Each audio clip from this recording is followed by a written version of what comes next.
അപ്പോൾ പ്രിയപ്പെട്ട പ്രേക്ഷകരെ, അങ്ങനെ അപ്പോൾ നമ്മുടെ പ്രേക്ഷക സ്നേഹങ്ങൾ ഏറ്റുവാങ്ങി കോഴിക്കോടിൻ്റെ വിരിമാറിലൂടെ, കോഴിക്കോടിൻ്റെ ഹൃദയത്തിലൂടെ നമ്മളങ്ങനെ നടക്കുകയാണ്. നമ്മൾ നേരെ പോകുന്ന കോഴിക്കോട് നിന്ന് വിദേശ വാർത്തകളിലേക്കാണ്. പി അണ്ണൻ എവിടെ എന്ന് കുറേ പ്രേക്ഷകർ ചോദിക്കുന്നുണ്ടായിരുന്നു. പി അണ്ണൻ ദാ എത്തുന്നു. James sir, good morning. James sir, good morning. Hashmi, hi Hashmi, എങ്ങനെയുണ്ട് അവിടെ?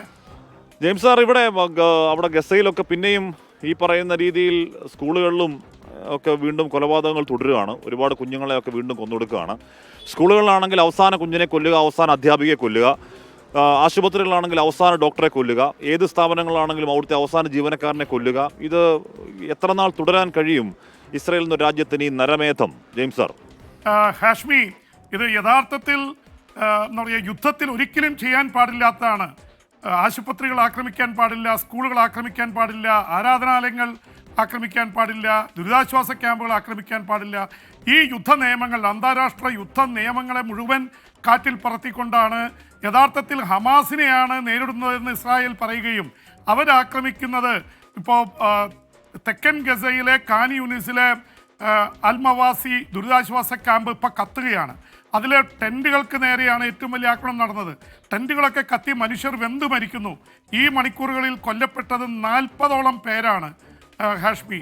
അപ്പോൾ ഇതിനെതിരെ രംഗത്ത് വന്നിരിക്കുന്നത് ഇതൊരു ഇസ്ലാം മത വിശ്വാസികൾ ഏറ്റവും കൂടുതലുള്ള, അല്ലെങ്കിൽ ഒരുപക്ഷെ 99% ഇസ്ലാം മത വിശ്വാസികളുള്ള ഒരു ഗസയിലാണ് ഇസ്രായേൽ ആക്രമണം നടത്തുന്നത്.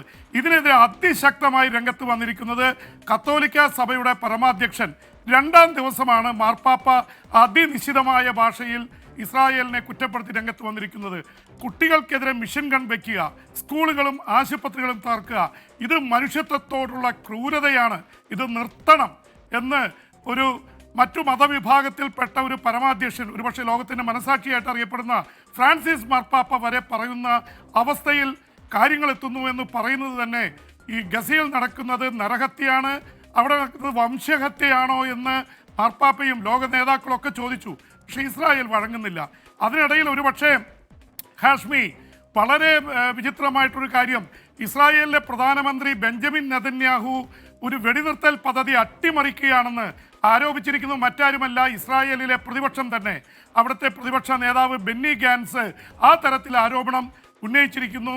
പ്രതിപക്ഷം പറയുന്നത് ഈ യുദ്ധം അവസാനിച്ച് കാണാൻ, ഇവിടുത്തെ ഇസ്രായേലി ബന്ദികളെ വിട്ടുകിട്ടാൻ താല്പര്യമില്ല ഇസ്രായേലി പ്രധാനമന്ത്രിക്ക് എന്നുള്ള ആരോപണമാണ് ഉന്നയിച്ചിരിക്കുന്നത്. അപ്പോൾ ഇതിൻ്റെയൊക്കെ പശ്ചാത്തലത്തിൽ അതിനിടയിൽ സംഭവിക്കുന്ന കാര്യം നമ്മൾ ഇന്നലെ പറഞ്ഞതാണ്. ഇസ്രായേലിലെ ടെല്ലവീവിലേക്ക് യമനിൽ നിന്ന് ഹൂതികളുടെ മിസൈലുകൾ പതിച്ചിരുന്നു. ഒരുപാട് പേർക്ക് പരിക്കേറ്റു എന്ന് മാത്രമല്ല, സ്കൂൾ തകർന്നു, പാർക്ക് തകർന്നു. അതിന് പ്രത്യാക്രമണം എന്ന നിലയിൽ ഇസ്രായേൽ യമനിലെ ഹൂതി കേന്ദ്രങ്ങളിൽ വൻ ആക്രമണം നടത്തിയെന്ന വാർത്ത കൂടി വരുന്നു. അതിന് പുറമെയാണ് ചെങ്കടലിൽ നിന്ന് അമേരിക്കയുടെ യുദ്ധവിമാനങ്ങൾ യമനിലെ ഹൂതികളുടെ തലസ്ഥാനത്തെ സനയിലെ കേന്ദ്രത്തിലേക്ക് വലിയ ആക്രമണം നടത്തി എന്നുള്ളതും. ഈ തരത്തിൽ യമനിലും ആക്രമണം നടക്കുന്നു.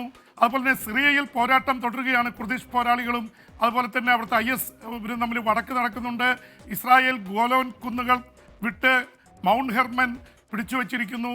ഇതിനിടയിലാണ് ഒരു പക്ഷേ ഗസയിലെ ക്രൂരതയെക്കുറിച്ച് പറയുകയാണെങ്കിൽ അവിടെ കമൽ അദ്വാൻ എന്ന വടക്കൻ ഗസയിലെ ആശുപത്രി വിട്ടൊഴിയാൻ അന്ത്യശാസനം നൽകിയിരിക്കുന്നു ഇസ്രായേൽ.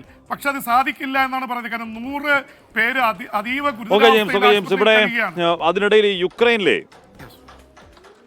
അതെ ജെയിംസ് സാർ, ഇവിടെ യുക്രൈനിൽ തർക്കത്തിൽ റഷ്യൻ പ്രസിഡന്റിനെ സന്ദർശിക്കുന്നുണ്ട് നാറ്റോ അംഗമായ സ്ലോവാക്യയുടെ പ്രധാനമന്ത്രി.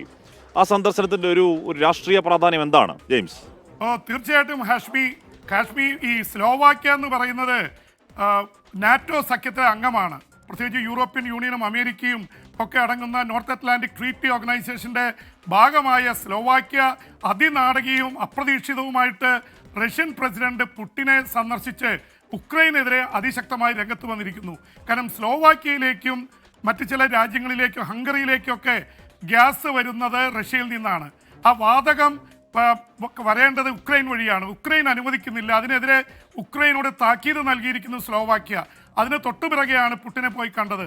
നാറ്റോയെയും അമേരിക്കയും യൂറോപ്പിനെയൊക്കെ ഞെട്ടിക്കുന്നൊരു നീക്കമാണ് സ്ലോവാക്യൻ പ്രധാനമന്ത്രി റോബർട്ട് ഫിക്കോ നടത്തിയിരിക്കുന്നത്. പുടിൻ ആഹ്ലാദിച്ചിരിക്കുകയാണ്. അതിനിടയിൽ ഈ മണിക്കൂറുകളിൽ ഒരുപാട് സംഭവവാസങ്ങൾ നടക്കുന്നുണ്ട്. അതിൽ റഷ്യ ഉക്രൈൻ്റെ തലസ്ഥാനമായി കീവിലടക്കം വലിയ ആക്രമണം നടത്തുന്നു.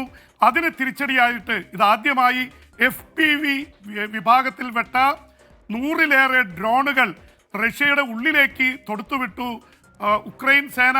അതിൽ 100-ലേറെ, അതിൽ 52 എണ്ണം വെടിവെച്ചിട്ടു എന്ന് റഷ്യ പറയുന്നു. പക്ഷേ റഷ്യയുടെ കസാൻ നഗരത്തിലെ അമ്പരചുംബികളായിട്ടുള്ള കെട്ടിടങ്ങൾ തകർന്നിട്ടുണ്ട്, മരണസംഖ്യ ഉണ്ടായിട്ടുണ്ട്. റഷ്യയെ ഞെട്ടിപ്പിക്കുന്ന ഈ നീക്കമാണ് യുക്രൈൻ ഈ സമയത്ത്, ഈ മണിക്കൂറുകളിൽ നടത്തിക്കൊണ്ടിരിക്കുന്നത്. അതിൻ്റെ വാർത്തകൾ വന്നുകൊണ്ടിരിക്കുകയാണ്.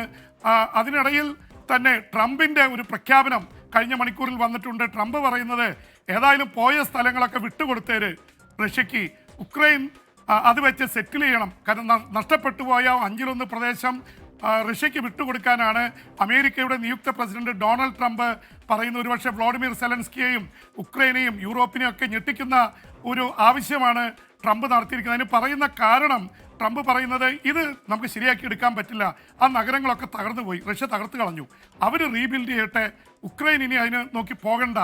പക്ഷേ പരമാധികാരം വിട്ടുള്ള ഒന്നിനുമില്ലെന്നാണ് സെലൻസ്കി പറയുന്നത്. പക്ഷേ സെലൻസ്കിക്ക് മുന്നോട്ട് പോകാൻ സാധിക്കുമെന്നറിയില്ല. ജനുവരി 20-ന് അത് എത്താൻ ഇനി ഒരു മാസമേ ഉള്ളൂ. എത്തിക്കഴിഞ്ഞാൽ പ്രസിഡന്റായി ട്രംപ് വരും, പശ്ചിമേഷ്യൻ രാഷ്ട്രീയം മാറും, ഉക്രൈൻ്റെ രാഷ്ട്രീയം മാറും, ലോകത്ത് മുഴുവൻ വിറപ്പിച്ചുകൊണ്ടിരിക്കുക. അതിനിടയിൽ പനാമ കനാല് തങ്ങൾക്ക് വേണ്ടി വന്ന പിടിച്ചെടുക്കുന്നവരെ ട്രംപ് പറഞ്ഞു കഴിഞ്ഞു. അവിടെ പ്രൈസ് കൂട്ടിയിരിക്കുകയാണ്, വാടക കൂട്ടിയിരിക്കുന്നു. അതുകൊണ്ട് പനാമ പ്രസിഡന്റ് അതിനെതിരെ വന്നിട്ടുണ്ട്.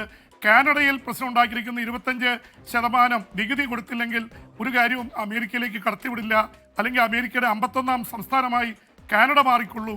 ഇങ്ങനെ ട്രംപ് വിറപ്പിച്ചുകൊണ്ടിരിക്കുകയാണ്. അപ്പോൾ പശ്ചിമേഷ്യയിലെ രാഷ്ട്രീയം ഒരുപാട് മാറും. സൗദി രാജകുമാരനുമായിട്ട് വലിയ ബന്ധമുണ്ട്. സൗദി, UAE തുടങ്ങിയിട്ടുള്ള രാജ്യങ്ങളുമായി അബ്രാഹാം അക്കോർഡ് കൊണ്ടുവന്ന ട്രംപ് ഈ ഇവിടുത്തെ രാഷ്ട്രീയം മാറ്റിമറിക്കുമെന്ന് ഉറപ്പാണ്. എന്തായാലും ഉക്രൈൻ വല്ലാത്ത ഒരു അവസ്ഥയിലേക്ക് പോയിക്കൊണ്ടിരിക്കുന്നു. ഉക്രൈൻ യുദ്ധത്തിൽ ഒരുപക്ഷെ വ്ളാഡിമിർ സെലൻസ്കിക്ക് മാനസികമായ ആഘാതമുണ്ടാക്കാവുന്ന നിലപാടുകളാണ് അമേരിക്കയുടെ പുതിയ നിയുക്ത പ്രസിഡന്റ് എടുത്തുകൊണ്ടിരിക്കുന്നത്. ഹാഷ്മി.